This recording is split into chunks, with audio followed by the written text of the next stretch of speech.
You could put salt or sugar or your jewelry with salt and sugar. You do you. I don't know what you do with your jewelry. Hi, welcome. I'm Jennifer Jules, but you can call me JJ. I'm a ceramicist based on the Unceded territory of the Algonquin and Anishinaabe peoples, commonly known as Ottawa, Canada. In this month's vlog, I am sharing the steps behind designing a ceramics collection and the unseen sides of the process. I hope you enjoy the video. One thing that I like to do is gather inspiration from a variety of sources. I use Pinterest to gather my thoughts. As you can see here, I have a board called Collection Inspos, where I gather a few pins, not too many. I try to stick to under 30. I usually have photos and images of shapes, photos of images of a lot of flowers because I like inspiration from nature. I have glaze details, flowing details. I have tree bark to show the type of texture that I'm interested in. And then I also have abstract paintings to show the type of palette. I also add real shots of nature like moss and overhead shots, as well as the type of clay that I like to use and the types of pots that are inspirational to me. And then I add random flowers for the color choices. I also make sure that I have an example of the type of clay that I like to use. I use speckled clay for this collection, and I can see how the speckled clay reacts to certain types of glazes. In addition to clay things, I like to gather inspiration from clothing and fashion.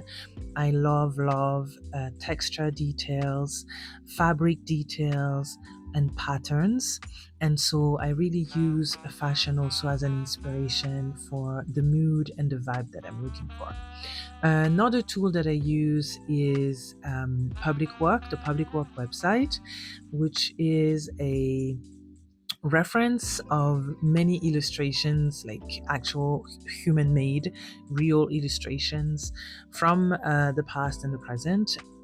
You can choose from a variety of predetermined topics, and you can also choose your own.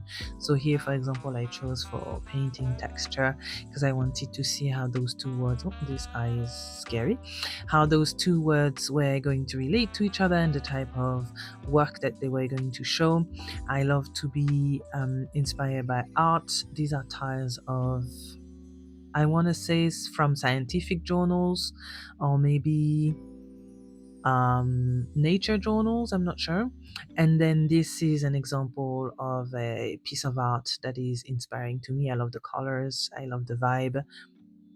And then once you click on a color, it shows you other options, similar options basically.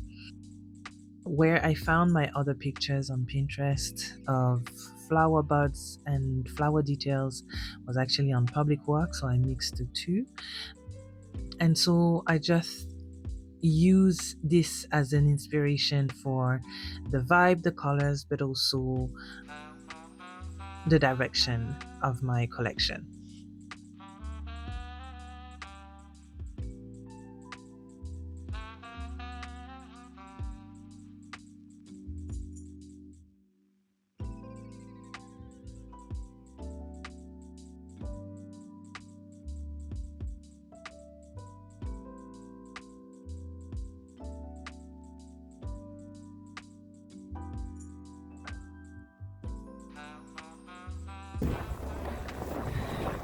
Let's go buy some clay.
I thought I would talk about shapes and forms. For this collection, I wanted a lot of organic shapes. In my previous video, I mentioned that I like organic shapes and shapes that are a little bit unusual, that maybe look a little bit wonky, but that feel very nice in the hand. I hesitate a lot when I have to decide on shapes and forms and size and height. And whenever making vessels, I find that it is actually so hard to stick to one shape. There are so many different shapes one can do. So anyway, for this collection, I've tried to stick to 5 different items or 5 different types of vessels. Okay, so maybe I can show you what I have in mind.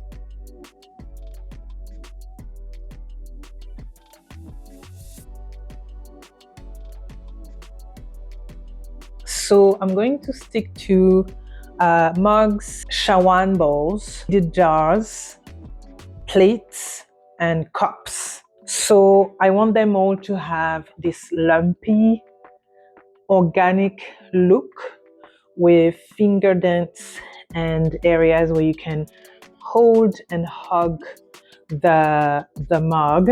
This one is still drying, but you can see already, what I hope you can see already, that it's not at all a typical mug shape, which I love.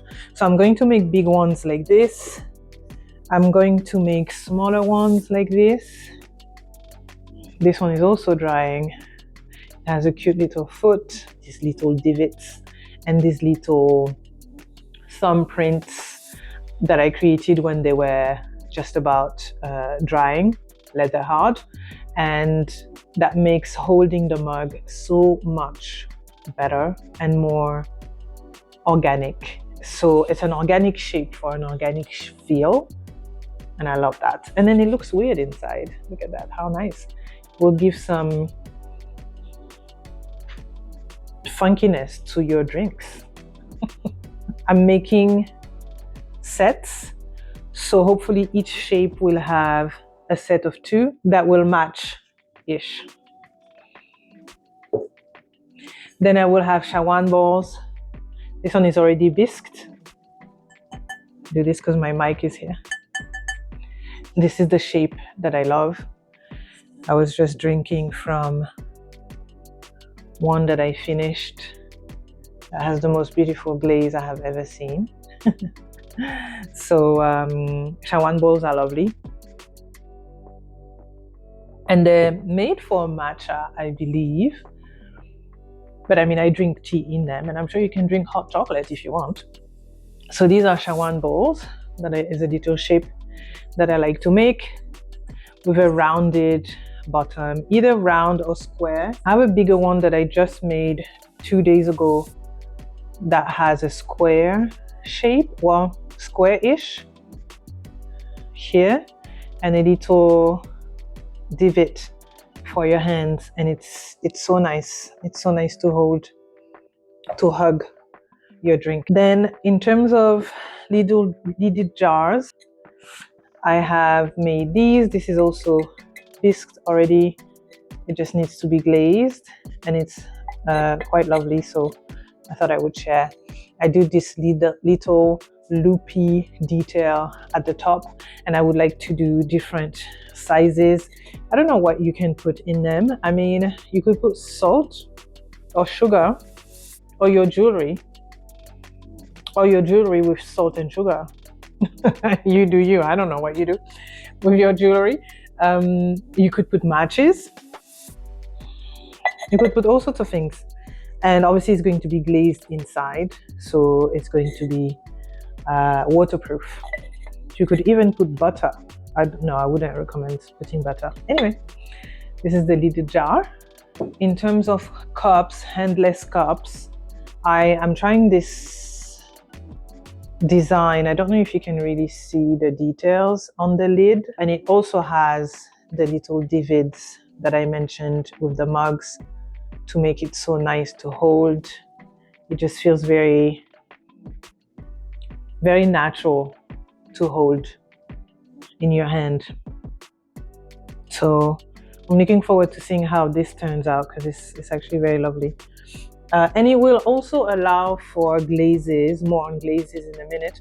It will also allow for glazes to flow in a very natural kind of way, creating I like to create a landscape for the glazes to, it looks like the shape of a woman. Oh, how sensual.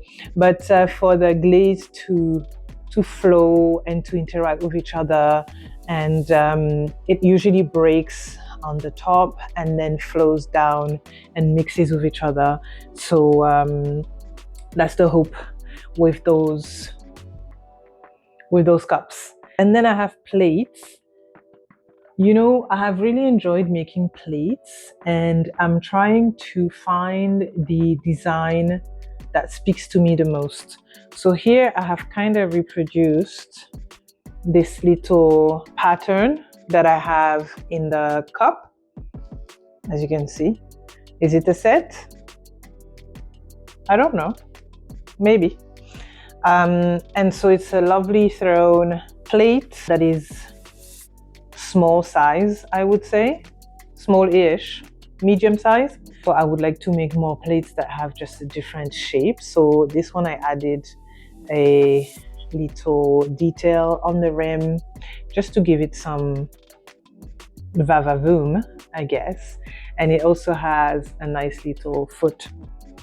And then I have bigger plates. I don't know if you can see the difference between the two.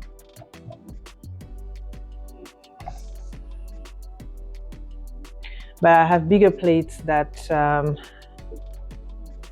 I'm also planning to make more of. I'm really curious to see how the glazes that I want to use are going to react with plates, because I usually work a lot with vertical surfaces, and plates are an interesting beast with the non-vertical surfaces. So we'll see what happens there. I'm trying to make vessels that are intentionally thought about and that kind of go together. So you could buy a set of shawan cups, you could buy a set of mugs, but you could also very well get a little plate. Does this fit in here? Oh, it kind of fits. A little plate with a little cup, or a little mug, or like I said, this cup with this plate. I don't know exactly. I don't think this actually is going to stand, but or maybe a shawan bowl with a plate. Would you have a shawan bowl with a plate? I don't know. So that's the plan.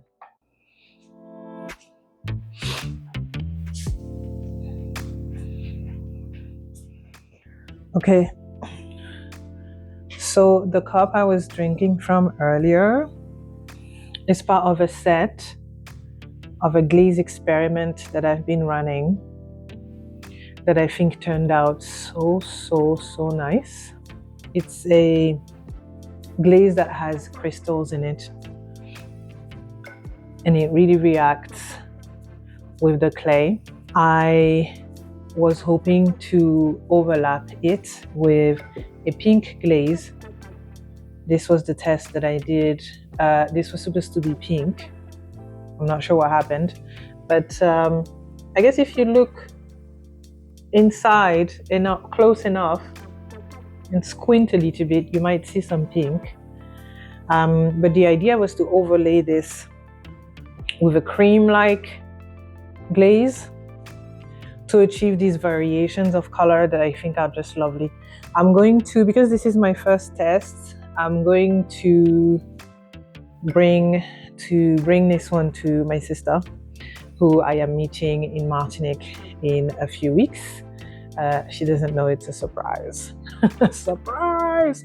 So, but I'm going to try and reproduce this effect, knowing very well that with glazes and with clays, I'm a little bit close to this camera, I'm sorry, you can never really plan what it is that you want to do. For this combo specifically, I had 3 glazes, and then I also sprinkled natural pigments. So I sprinkled pink and green. You can't really see the green. And then I also sprayed some iron oxide, which is what created this brownish caramel toasted marshmallow color. Anyway, I would be curious to know how you would describe this color, what it makes you think of, and if it's food related, even better. Let me know.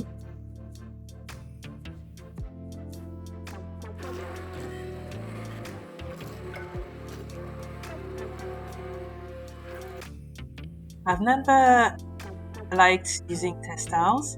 I find that they're not an accurate representation of the glazes. If I really have to do a test, I'll use little bowl like so. That can also be useful. As an example, these are 2 tiles that I used for this glaze, and it didn't look at all like the end result. For those 2 glazes that I created, I made 2 cups. The beige buttery glaze turned out lovely, and I'm going to use it again.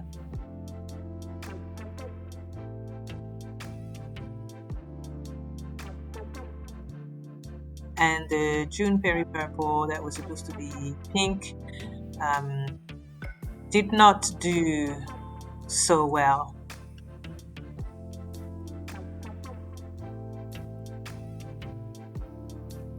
So I tried this glaze on 3 different types of clay, even though now I've decided which type of clay I want to use, but just to see how it reacts. And while it's supposed to be pink, it has not been pink at all. But yeah, it did not do what I wanted it to do. I still like it.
I still have a lot to do, but this gives you an idea of the many steps involved in the process of designing a ceramics collection.